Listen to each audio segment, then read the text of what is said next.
We talked for a few more minutes, but then my husband and mother-in-law stopped smiling. "Laura, are you okay?" my husband asked impatiently. "What? Oh, it's nothing," I replied. I knew my husband had something planned. Suddenly, my mother-in-law stood up. "Ouch! Oh," she cried, rushing to the bathroom, holding her stomach. "Mom, are you okay?" my husband asked, worried. "Why does my stomach hurt so much? This can't be. Laura, did you switch the tea?" "I did. Me and your mother." "Why did you do that? What's wrong if I switched the tea? My name is Lara. I'm 30 years old and I work in an office. My husband, Joshua, and I have been married for 2 years. We met at work when he joined our company from a client I was working with. At first he struggled to adjust, but the next time I saw him, he seemed to be doing well. I thought he was smart. We got closer, started going on dates and having dinners together. He confessed his feelings for me, and we officially started dating. Our relationship went smoothly after that. He proposed and we got married. I felt our newly life was going very well. Joshua isn't good at cooking, so I always cooked. In return, he did the cleaning and laundry. He also took out the garbage, which was really helpful. But recently his behavior towards me has changed. He used to follow me everywhere and always wanted my attention when we were at home. I had to tell him to be patient, almost like training a puppy. But now he rarely shows me affection. He used to talk to me in a sweet voice, but lately he's been rather cold. "What's for dinner?" he asked. "It's hamburger, your favorite," I replied. "Okay," he said. It didn't seem like he cared much. I went through the trouble of cooking something special for my husband, but his response was distant. It feels like he's lost interest in me. He used to be so loving. I hope he'll treat me kindly again someday. And it's not just my husband. There's someone else who's been bothering me, my mother-in-law. Ever since we got married, she's been critical of me. "Hey Laura, why didn't you prepare snacks?" "I'm sorry, but you came over unexpectedly. You should have expected it and had something ready." No, that wasn't possible.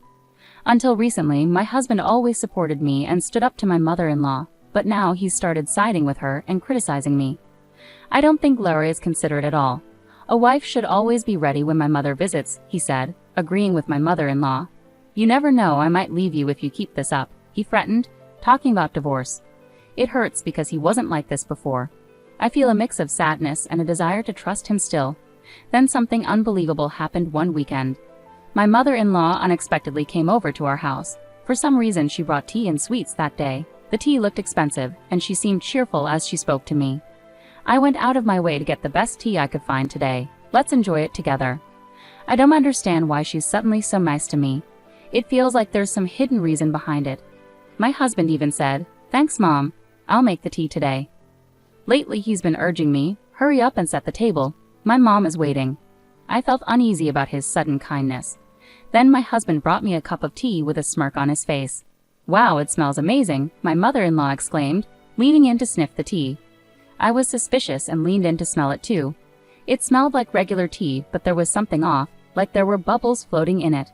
This couldn't be good. I knew I shouldn't drink it, but what could I do? I wondered if there was any way to switch this tea without them noticing. "Oh, by the way, mother-in-law, your favorite Korean singer was on the music show the other night, and I recorded it. You can watch it if you want," I said. "Really? I'll watch it right now," she replied eagerly, getting up to find the remote control. "Oh, wait, aren't there any snacks?" "You made tea but forgot about the snacks," I mentioned to my husband.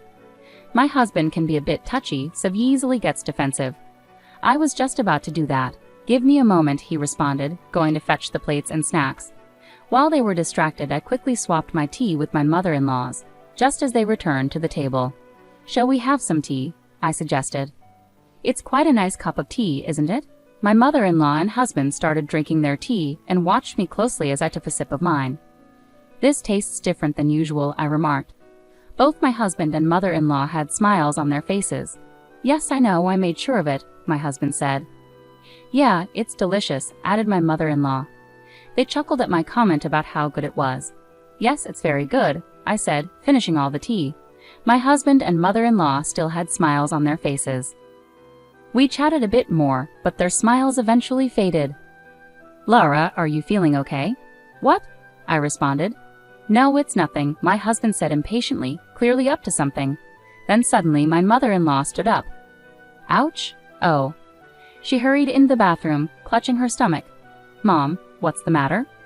"Why do I have such a stomach ache? Oh no, this can't be happening."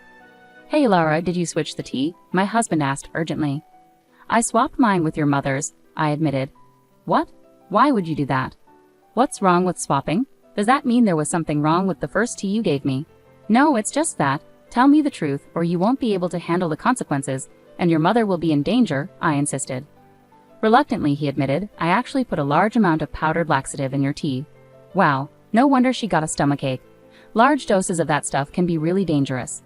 Seriously, call an ambulance, he said quickly. Okay. That's how my mother-in-law ended up being taken away in an ambulance. My husband was visibly upset and hurried to go with her. Meanwhile, I decided to pour the tea he tampered with into a water bottle to keep as evidence. I'm taking this to the police to file a report. While my husband and mother-in-law were at the hospital, I made the decision to pack up my things. I called my parents and asked them to help me move out. When I arrived at their house, my husband called. My mom's in bad shape. She'll be in the hospital for a few days. Can you bring her some clothes and things she needs? He asked urgently. What?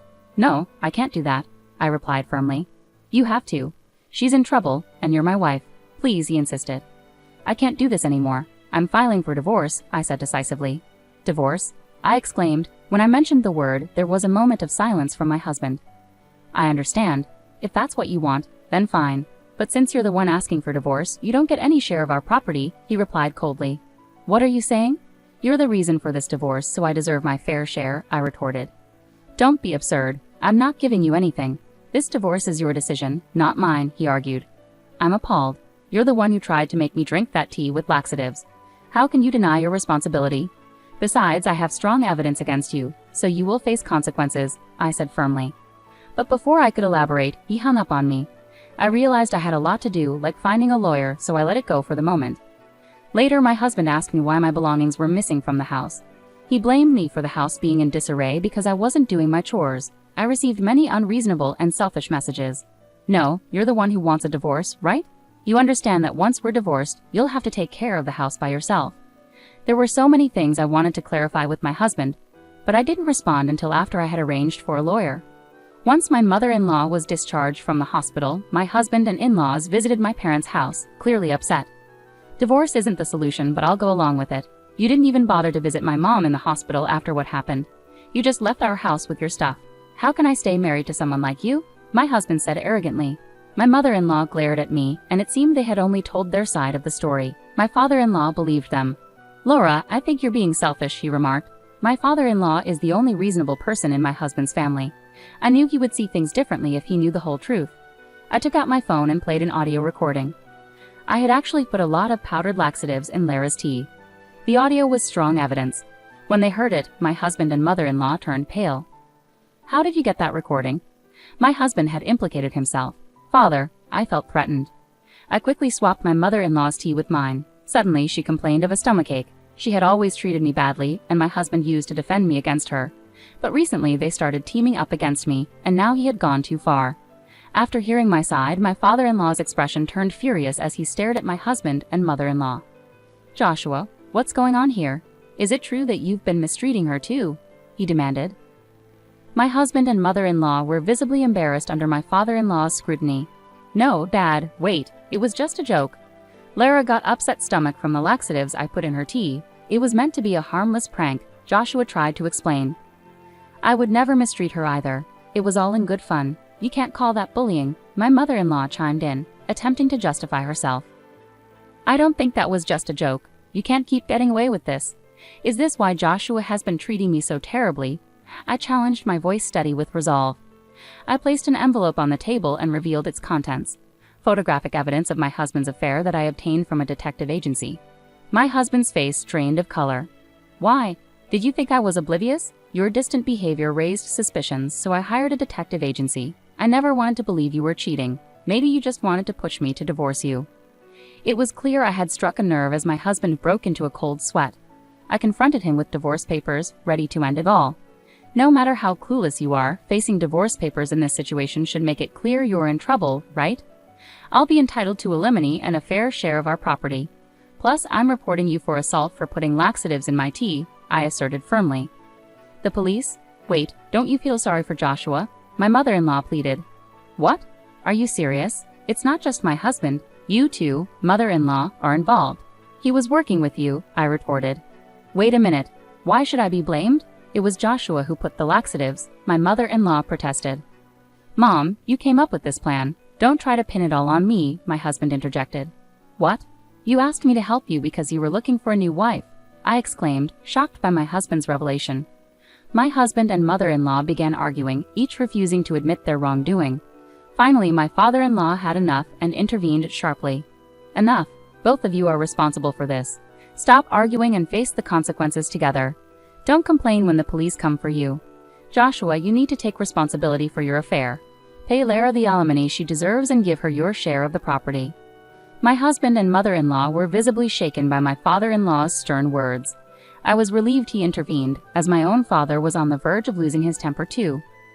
I'll handle the legal aspects through lawyers, I declared, urging my husband to sign the divorce papers promptly.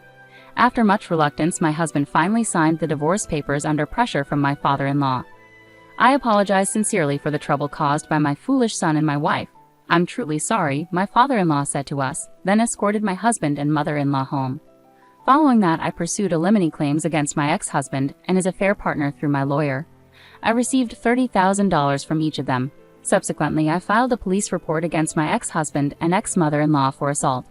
I provided the audio evidence of my husband planting laxatives and the tea from the incident, leading to their arrest. They were both fined as a result. As a result, my ex-mother-in-law found herself in a situation where she had to work and pay the fine on her own, after my ex-father-in-law left her and filed for divorce. Struggling with the fallout, she couldn't even rely on her own son due to their mutual betrayal. Currently, she's working part-time for a modest salary to meet her obligations. Meanwhile, my ex-husband faced repercussions from his affair partner, who was furious that he had misled her about their future together. She demanded alimony, and my ex-husband, unable to handle the situation, borrowed money to pay her off in a lump sum. This sudden payment caused the affair partner to disappear from his life entirely. In short, my ex-husband found himself abandoned by both me and his affair partner, burdened with significant debt. It's a situation he brought upon himself and truly deserves. On the bright side, I achieved what I wanted, securing my share of the property, which brings me relief. I'm currently living independently in an apartment and working hard. Recently, I even received a promotion at work. I'm considering taking a trip with friends or my parents to celebrate this new chapter in my life. Intentionally putting laxatives in someone's tea is a serious crime, not a joke. Both my ex-husband and ex-mother-in-law should face the consequences for their actions. I'm grateful that my father-in-law was understanding and supportive throughout the ordeal. Despite this disaster, I'm optimistic that I'll find a wonderful person in the future who respects and cares for me.